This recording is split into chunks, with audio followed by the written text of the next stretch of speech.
A Meta error broke the political content filter on Threads and Instagram. A pink blob could lead to realistic robot skin.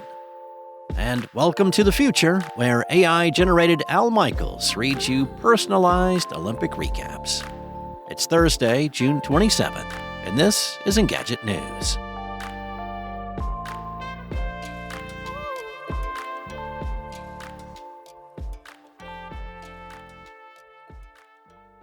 Earlier this year, Meta made the controversial decision to automatically limit political content from users' recommendations in Threads and Instagram by default. The company said that it did not want to proactively amplify political posts and that users could opt in via their Instagram settings if they did want to see such content. But it turns out that Meta continues to limit political content, even for users who had opted in to seeing it. An unspecified error apparently caused the political content toggle, already buried several layers deep into Instagram's settings menu, to revert back to the limit setting each time the app closed. Political content, according to Meta, is likely to mention governments, elections, or social topics that affect a group of people and/or society at large. The issue was flagged by Threads users, including Democratic strategist Keith Edwards, and confirmed by Engadget. It's unclear how long the error was affecting users' recommendations. Meta spokesperson Andy Stone said this was an error and should not have happened. Meta did not respond to questions about how long the setting had not been working properly. The issue is likely to raise questions about Meta's stance on political content. Though Threads is often compared to X, the company has taken an aggressive stance on content moderation, limiting the visibility of political content and outright blocking potentially sensitive topics, including anything related to COVID-19, from search results. Stone later confirmed that the supposed bug had been fixed. Someday, we may have humanoid robots so real they have skin that looks and feels, heals, and moves just like ours. A team of scientists from the University of Tokyo and Harvard University are looking into how to make that happen, and the process includes creating some pretty curious, partly terrifying and partly adorable experimental machines with skin.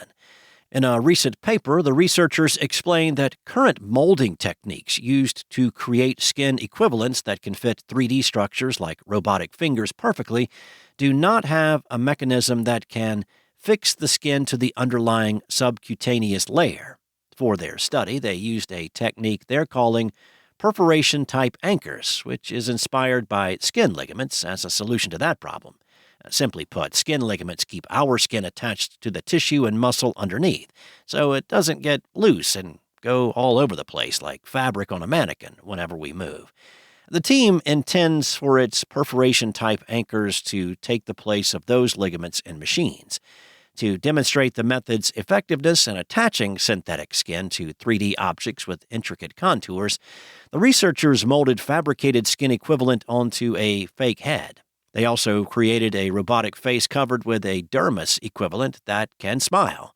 When the machine produces a sliding motion to mimic the movement of our face when we smile, the fabricated skin deforms to create a smiling expression. While the result could come across as creepy for some, we think the cute pink blob looks like the "Moisturize Me" meme after it's been thoroughly moisturized, or a very ruddy and shiny Thomas the Tank Engine.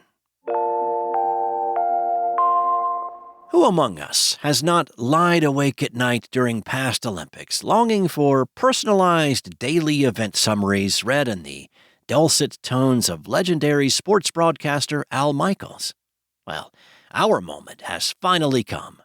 Your daily Olympic recap on Peacock will let you choose your favorite sports and highlight types for the 2024 Summer Olympics, and an AI-generated Michaels will read a 10-minute customized recap of the previous day's events based on your preferences.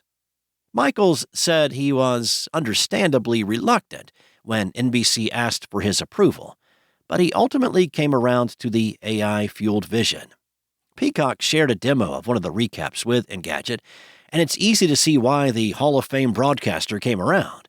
You'd be hard-pressed to tell the AI-generated speech from Michael's real voice. Even the clone's subtle rhythms and intonations sound distinctly like him. NBC Universal says it's trained AI Al on Michael's past appearances on NBC.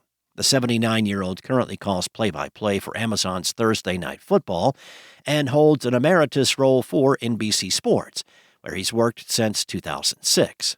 Peacock's recaps will draw from what it says will be 5,000 hours of live coverage from this summer's games. They will cover up to 40 concurrent daily Olympic events and have the potential for nearly 7 million personalized variants. NBC Universal says its editors will review all of the customized content, including audio and clips, before sending it to users. If enough people sign up, that sounds like quite the undertaking. But given the embarrassing mistakes we've seen previous AI gimmicks make, it's probably a wise choice. You can opt into the recaps starting on July 27th, when the first edition will summarize the previous day's opening ceremony.